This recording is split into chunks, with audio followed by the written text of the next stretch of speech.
ایک بات بتاؤں، ابھی 2-3 مہینہ پہلے کی بات ہے، 2-3 مہینہ تقریباً 5-6 مہینہ ہو گیا، میں پول میں تھا، اچانک ہی صبح 8 بجے مجھے خبر ملتی ہے کہ مولانا عبدالحمید صاحب کا ایکسیڈنٹ میں انتقال ہو گیا۔ تو مجھے پہلی بات یقین نہیں ہوا، مگر جب لوگوں سے پتہ لگا نا تو 2 دن تک کھانا نہیں کھایا گیا تھا۔ حالانکہ مولانا عبدالحمید ہمارا کوئی رشتہ دار نہیں تھا، مگر ایک عالم دین تھا، محبت کی سنیت تھی، ایمان والا تھا، کلمہ والا تھا۔ جب یہ سنا 4 موتیں، علاقے پر قہر برپا ہو گیا تھا۔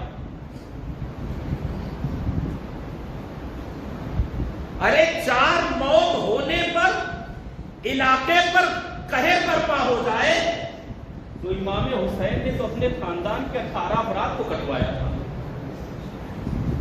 اس انداز میں برداشت کیا ہوگا حضرت امام حسین نے۔ 72 جانشین شہید ہو گئے۔ 10ویں تاریخ تھی، اب بات آئی خاندان کی۔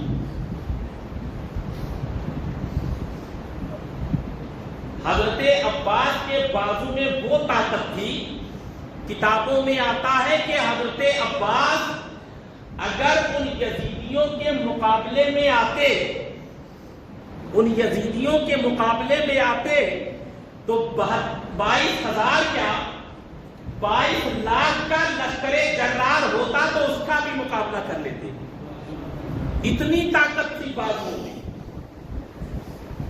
حضرت عباس کو ثانیہ حیدر کرار کہا گیا ہے۔ حضرت امام حسین کو معلوم تھا کہ اگر عباس کو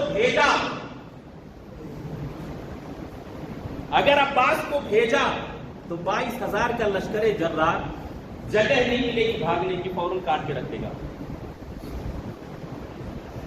اس لیے بہانہ تھا حضرت عباس کو نہر فرات پر بھیجنے کا کہ وہاں پہ جاؤ گے، وہاں سے واپس تو آنا نہیں ہے، کیونکہ جب خیمے سے نکلے تھے پہلے ہی حضرت امام حسین نے واسطہ دے دیا تھا کہ عباس تمہیں علی اور فاطمہ کا واسطہ ہے کہ کسی دشمن پر کوئی تلوار نہیں کھیلی۔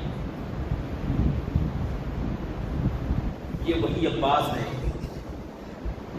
جب پانی کا مشکیزہ بھرا نہر فرات میں، خود کے لیے چلو میں پانی اٹھایا، سوچا کہ پی لیتا ہوں۔ ابھی سوچا ہی تھا، اتنے میں خیال آیا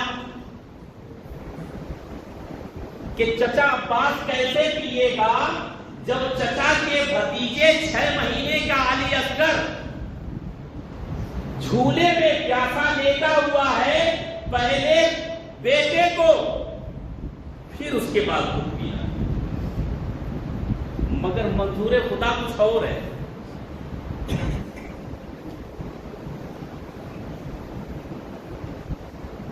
ابھی سوچ ہی رہے تھے، ظالم کا تیر آیا اور ایسا تیر لگا کہ اونٹوں سے چھیدتا ہوا پار ہوتا۔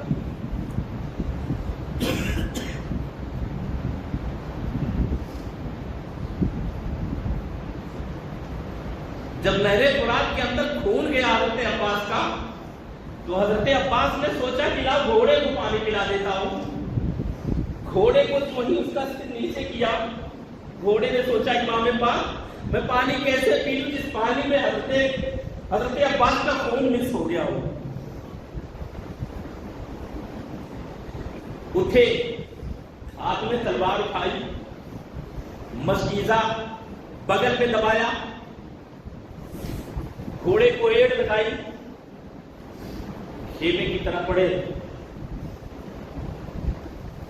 ابھی خیمے کی طرف بڑھے تھے تب تک ایک تلوار ایسی چلتی ہے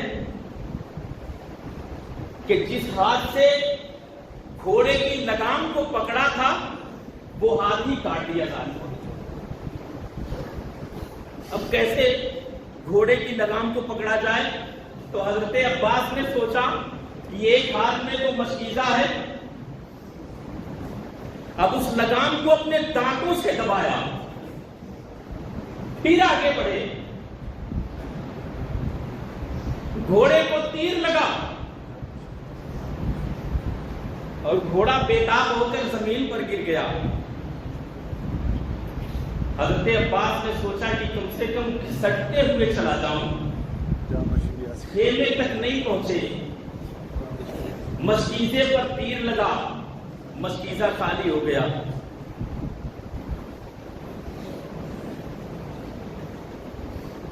گھوڑا پھر رکا، گویا حضرت عباس یہ کہہ رہے ہو گھوڑے سے کہ گھوڑے چلا جا، سکینہ کو بھی بتا دے اور علی اصغر کو بھی بتا دے کہ تمہارا چچا پانی کے لانے کے لیے پوری کوشش میں تھا، کہیں کل بروز قیامت یہ بچے نہ سمجھے کہ میرا چچا پانی کے لیے گیا تھا اور وہیں سے کہیں دوسرا راستہ اختیار کر لیا۔ اے گھوڑے جا بتا دے کہ تیرے چچا کے ہونٹوں کو بھی چھید کر دیا گیا، بازو بھی کاٹ دیے گئے، مگر تیرے چچا نے ہمت نہیں ہاری تھی، مگر اس وقت پانی پہنچا نہیں سکا، کل آب کوثر میرے ہاتھوں سے میں دوسروں کو پلاؤں گا۔ یہ محرم کا وہ 10ویں تاریخ کا واقعہ دنیا کیسے بھول جائے، دنیا بھولے کیسے؟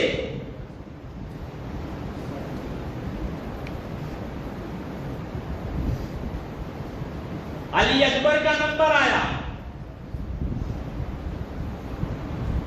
علی اکبر آئے، بارگاہ امام پاک میں کھڑے ہو گئے، ابو جان،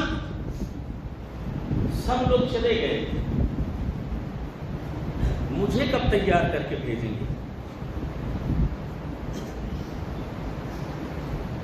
قاسم بن حسن کا نمبر آیا، چاچا جان مجھے کب تیار کر کے بھیجیں گے؟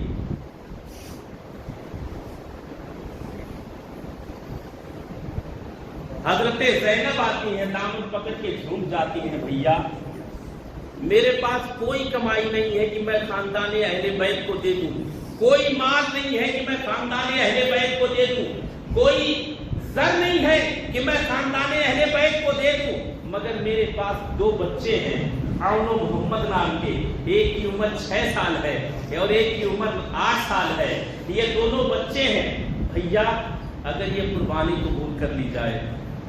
تو حضرت امام پاک نے کہا، بہن زینب ایک بات بتا، کل بروز قیامت نانا نے اگر پوچھ لیا کہ جب تجھے مصیبت تھی تو زینب کے بیٹوں کو بھی قربان کر دیا تھا تو میں کیا جواب دوں گا؟ تو بہن زینب نے کہا کہ میں کیا جواب دوں گی، جس وقت نانا نے یہ پوچھ لیا کہ جب میرے حسین پر وقت آیا تھا تو تو نے اپنے بچوں کو بچا لیا تھا، میں کیا جواب دوں گی؟ اس لیے بھیا یہ دونوں بچے حالانکہ چھوٹے دیکھنے میں ہیں، مگر تمہارے سپاہیوں سے اگر کم لڑیں تو شکایت کر دینا مجھ سے، یہ کم نہیں ہے، ایک بار اجازت تو دے کے دیکھو۔ امام پاک سے اصرار کر کر کے تھک گئی، بچوں کو اشارہ کیا کہ بچوں ماموں کے قدم سے لپٹ جاؤ جب تک اجازت نہ دیتے ہیں۔ ننھے ننھے بچے قدموں سے لپٹ جاتے ہیں، ماموں جان ہمیں جانے کی اجازت دے دو، ایک بار آپ اجازت دے دو پھر دیکھنا یزیدی لشکروں کے بیچ میں کلبے لشکر پر جا کے حملہ نہ کیا تو ہم زینب کی اولاد نہیں۔ جب بہت زیادہ اصرار کیا، حضرت امام حسین نے کہا کہ بہن زینب میرا دل تو گوارا نہیں کر رہا ہے، مگر پھر بھی اتنا اصرار کرتے ہو تم لوگ تو جاؤ، میری طرف سے اجازت ہے۔ پھر بہن زینب مچل گئی، کہنے لگی ماموں کے قدموں کو چوم لو، ماموں کو قدموں کو چوما، پانی تو تھا نہیں، ماں نے تیمم کروایا، بچوں کو تیمم کروا کے نئے کپڑے پہنائے، سر پہ امامہ باندھا، آنکھوں میں سرما لگایا، شہر بانو کہنے لگی بہن زینب کر کیا رہی ہو؟ کہنے لگی میں اپنے بچوں کو دولہا بنا رہی ہوں۔ حضرت حاضرہ کو معلوم نہیں تھا کہ میرا بیٹا قربان ہونے جا رہا ہے، زینب کو پتا تھا کہ میرا بیٹا قربان ہونے جا رہا ہے۔ وہ ماں کون سا کلیجہ ہوگا